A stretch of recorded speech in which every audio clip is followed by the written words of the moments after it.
My brother let his son demolish my daughter's first car, dubbing it a lesson. 8 minutes later, his $74,000 Mercedes was instant scrap metal. I watched my daughter's first car, her pride and joy, turn into a twisted wreck right before my eyes. My own brother, her uncle, did it, claiming he was teaching her a lesson. He had no idea the lesson he was about to receive, because 8 minutes later, his $74,000 Mercedes was nothing but scrap metal. Hello everyone. I'm Michael, 47 years old, a senior software engineer in Sacramento, California. And thank you for taking the time to listen to this. The story I'm about to tell you happened 3 years ago, just before Christmas. Even now, thinking about it, the anger has cooled, yes, but the sadness over shattered family relationship still lingers. It's a story I carry with me every day. The date was December 23rd, the day before Christmas Eve. Like we always do, my family and I were heading back to my parents' home in Stockton for our annual Christmas celebration. My parents had invited about 18 people, close and distant relatives, even a few neighbors. My wife, Rebecca, and I left Sacramento around 3:30 p.m. And right behind our car, my 17-year-old daughter, Emily, was driving. She was in her 2019 Honda Civic, a car I'd bought her just 3 months prior for about $16,800. It was supposed to get her to school. It wasn't fancy, it wasn't expensive, but it was Emily's first car. She adored it. She'd wash it every weekend, polishing every surface. She even named it Silver because of its shiny paint. Throughout the drive, I kept checking my rearview mirror. Emily was there always, cautious, keeping a safe distance. I was so incredibly proud to see her drive, so confidently. In our car, Rebecca and I chatted about Christmas gifts for my parents. The atmosphere was light, cheerful. I had absolutely no idea that in just a few short hours, all that joy would be brutally ripped away. We got to my parents' house around 5:45 p.m. I parked in the front yard, and Emily pulled her Honda Civic right behind me. She practically leaped out of her car, a huge smile on her face, and dashed straight into the house to hug Grandma and Grandpa. My mom was right there at the door, her face lighting up when she saw Emily. "Here's my granddaughter!" she exclaimed, pulling Emily into a tight hug. "I missed you so much. How are you doing? How's school?" Emily, bright-eyed and beaming, rattled off her good grades, just finished her semester exams. Dad came out of the living room then. He's a serious man, doesn't show much emotion, but he smiled, nodded at me, and gently patted Emily's head, a gesture he reserved just for her. Inside, some relatives had already arrived. Aunt Susan, my mom's younger sister, was chatting with Uncle Robert. A few neighbors were sitting at the table while Mom hustled in the kitchen. And then I saw him, my younger brother, Jason. He was standing in the corner of the living room, a glass of wine in his hand, talking to his wife, Megan. Next to them stood Tyler, Jason's 14-year-old son, with his bleached blonde hair and an expression I can only describe as arrogant. Jason just gave me a quick nod, then went back to his conversation. He's 2 years younger than me, owns a small electronics store in Modesto. His business is decent, but Jason is always bragging, always comparing himself to others. His new Mercedes, worth nearly $74,000, parked outside, was Exhibit A. As soon as I saw Emily's Honda Civic parked right next to Jason's Mercedes, I had a bad feeling. Jason's eyes swept over Emily's car with this obvious disdain, while Tyler looked at it with a strange, almost predatory interest. Dinner started around 6:30 p.m. Mom, as always, had prepared an incredible feast. Roasted turkey, mashed potatoes, Caesar salad, garlic bread, all the traditional dishes. The delicious smells filled the house, mixing with the lively chatter and laughter of our guests. For about the first hour, everything was smooth. I sat with Rebecca, catching up with relatives I hadn't seen in ages. Emily was at a table with her younger cousins, talking about school and her activities. But Tyler, Jason's son, kept glancing over at Emily. That 14-year-old kid seemed utterly fixated on the Honda Civic. He even got up and went out to the front porch a few times, probably just to stare at it. Around 7:20 p.m., I was in the living room, discussing the real estate market with Uncle Robert, when a blood-curdling scream tore through the night. Emily. My heart stopped. I launched out of my chair, sprinting for the front door. Rebecca was right behind me. All the other guests rushed outside to see what on earth was happening. When I burst into the yard, the sight froze me. It was like a slap across the face. Emily's Honda Civic, it was smashed. The windshield was shattered.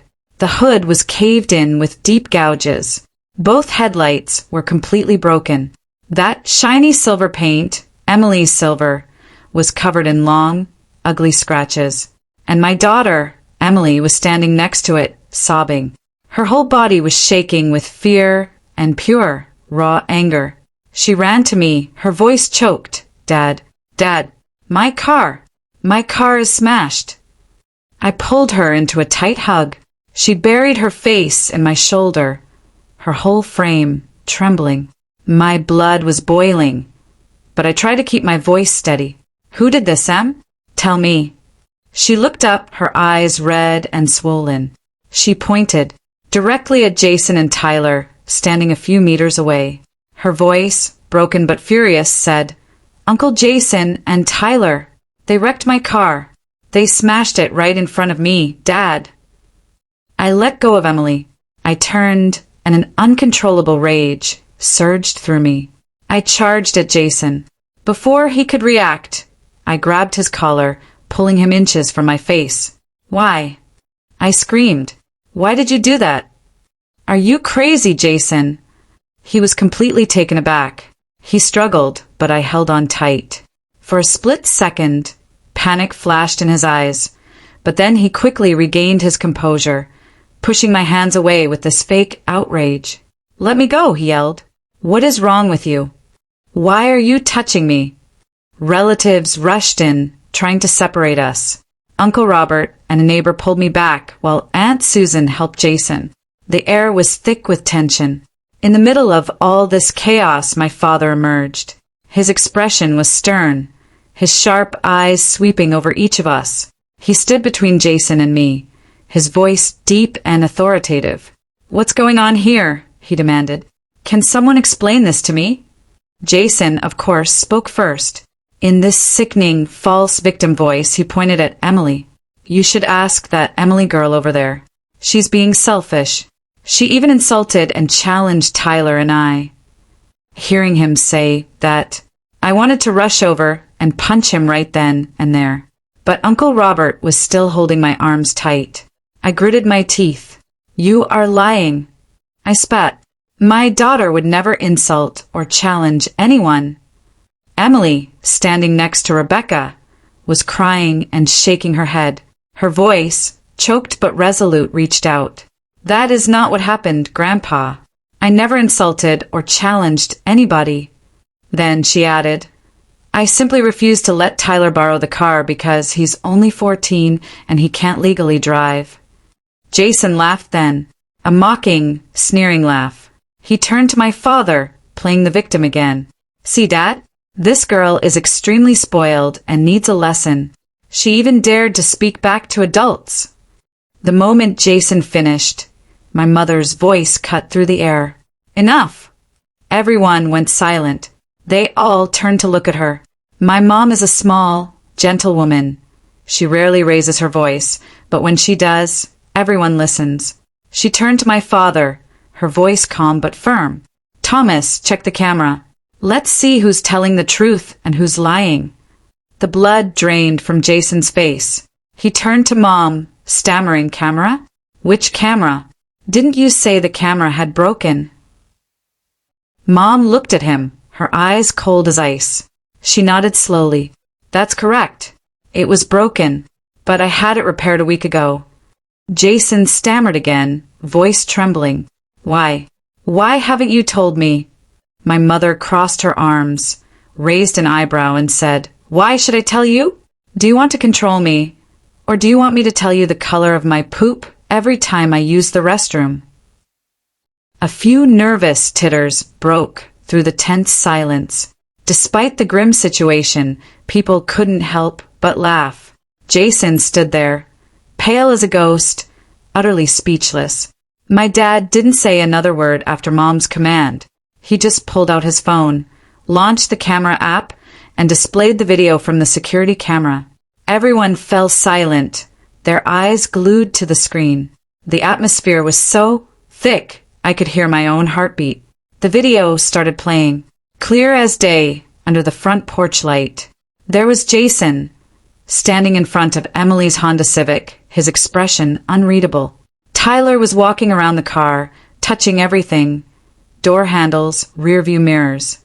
The kid even opened the door and sat in the driver's seat, both hands on the wheel, a look of excited entitlement on his face. Then Emily approached.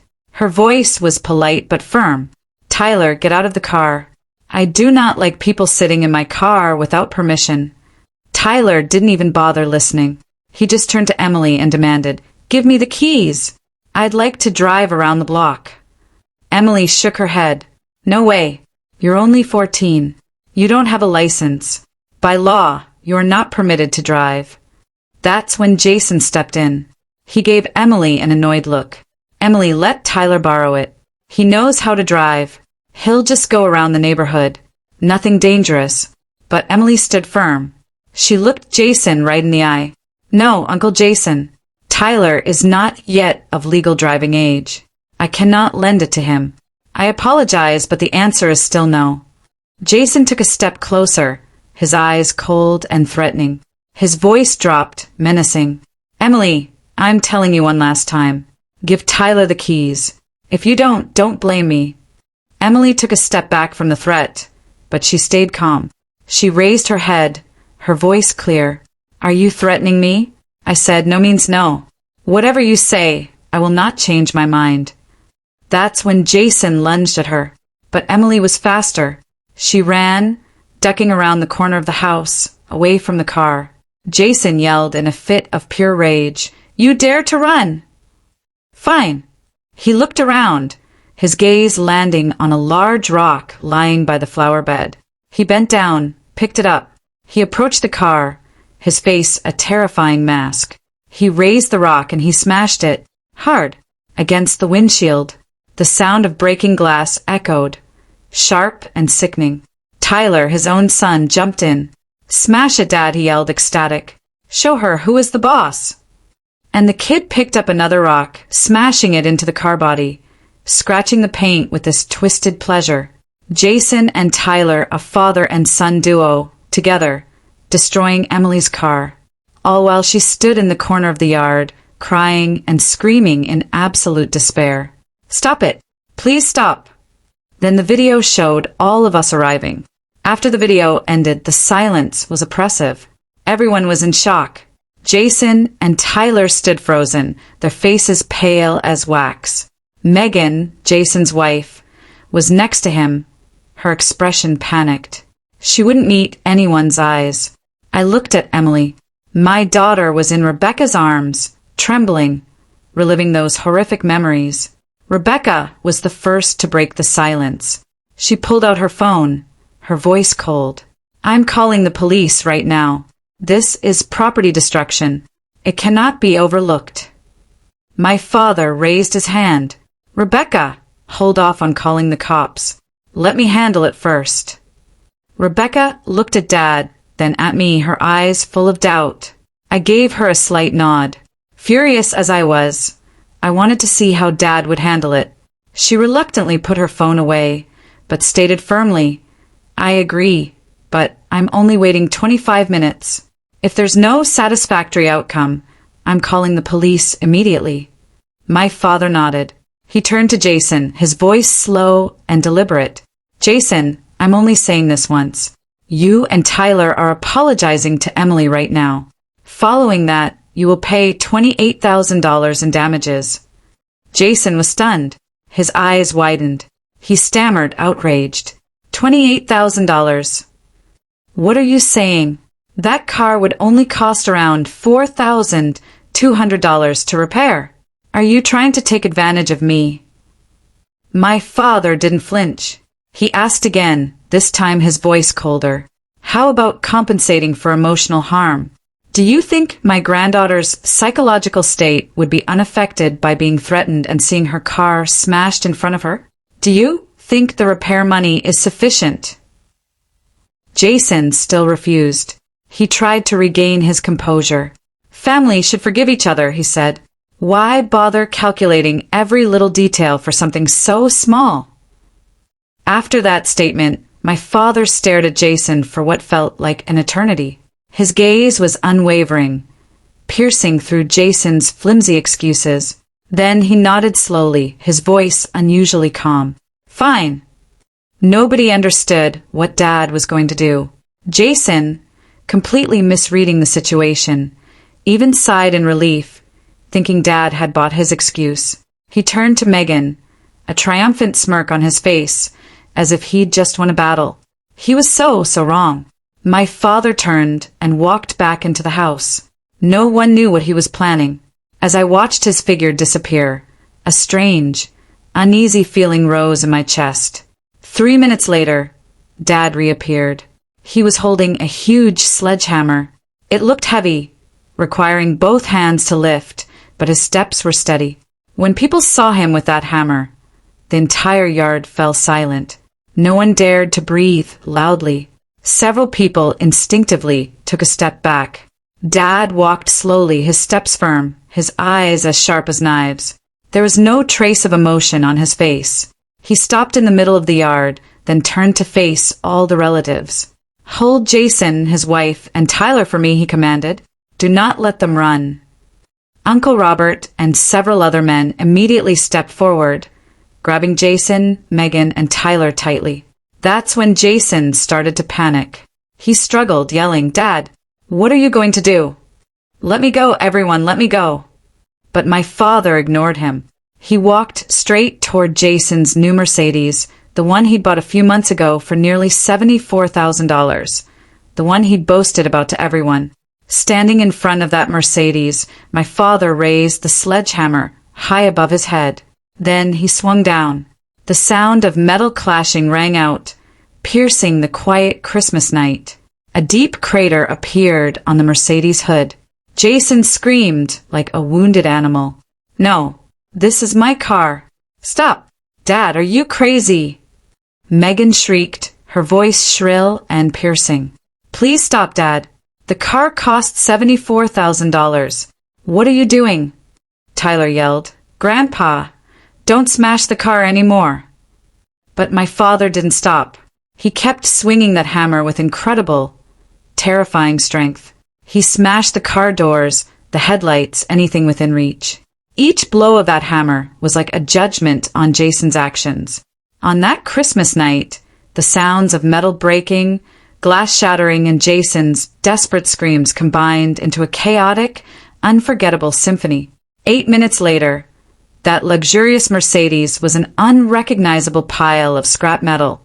Glass shattered, body dented, headlights destroyed. The $74,000 car was now a pile of junk. Jason nearly collapsed in the arms of his relatives. He screamed, his voice desperate and furious. Dad, why did you do that? Why did you smash my car? My father moved closer to Jason, his voice terrifyingly calm, each word like a nail being hammered into Jason's heart. Family members should forgive each other. You said it yourself. Jason stood there, trembling. He screamed, his voice filled with hatred. Do you think you're done after that? I'll call the cops. You destroyed my property. My car cost 4 times more than that girl's. You'll need to pay. My father didn't look worried at all. He smiled lightly, mockingly, and replied, dripping with sarcasm, Oh, why are you being so selfish and calculating with your own father? You just said that families should forgive each other. Why are you changing your tune so quickly?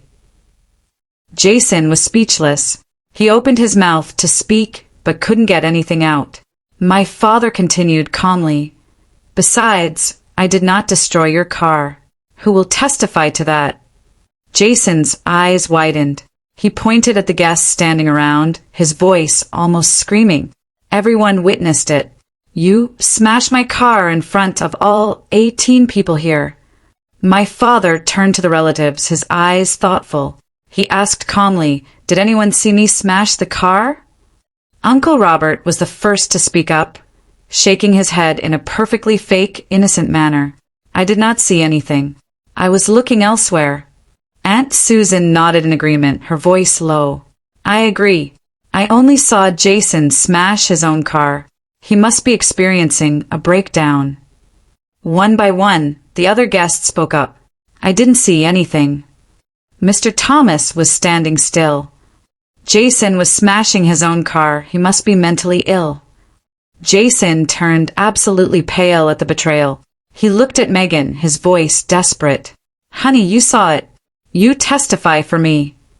Megan stood there trembling.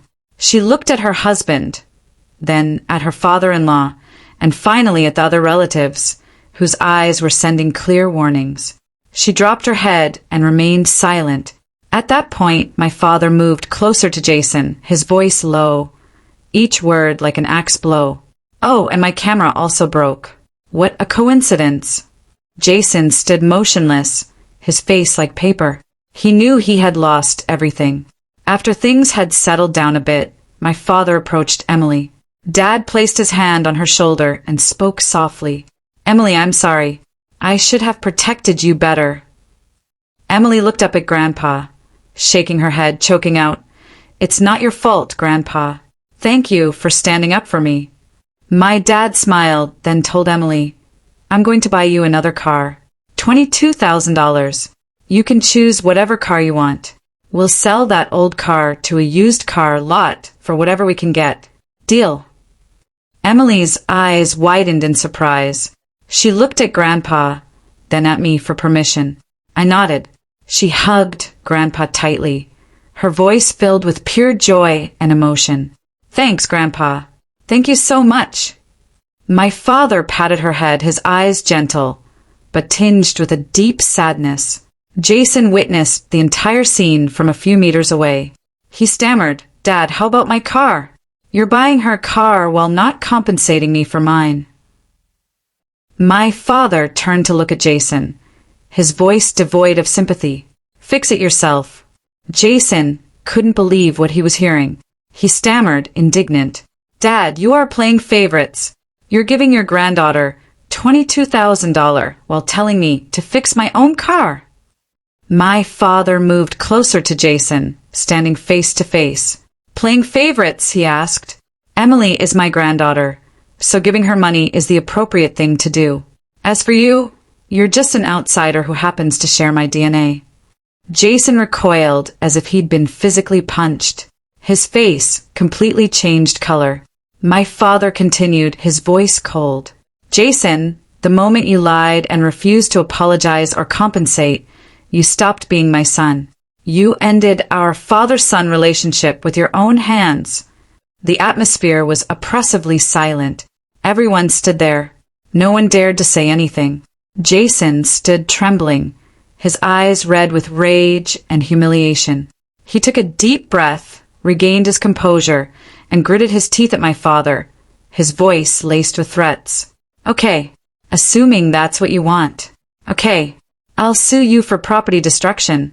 My car was worth $74,000, 4 times more than the girls. You will have to compensate for everything, including emotional distress. Do you think you can bully me?" After Jason's words, my father looked at him and burst out laughing, a mocking, sarcastic laugh. "Why are you being so selfish and calculating with your own father? You just said that families should forgive each other. Why would you want to sue me now?" Jason gritted his teeth. "This is different. You destroyed my property. I have the right to be compensated." My father nodded slowly, his voice calm, as if talking about the weather. "Yes, go ahead and sue.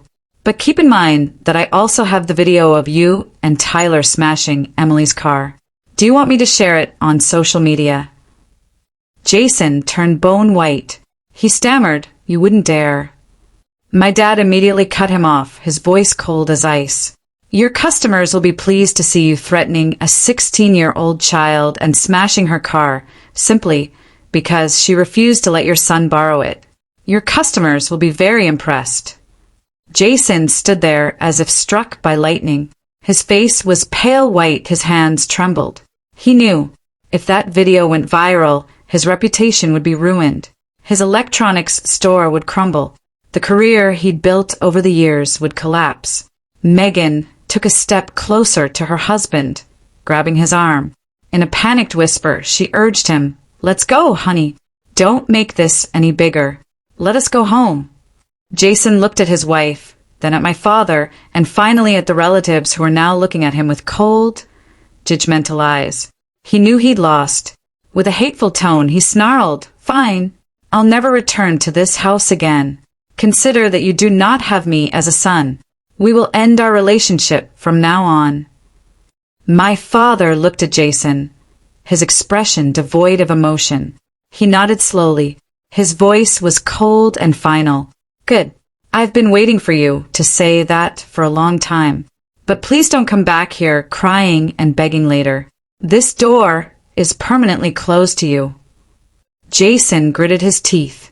He turned to me, pure hatred in his eyes.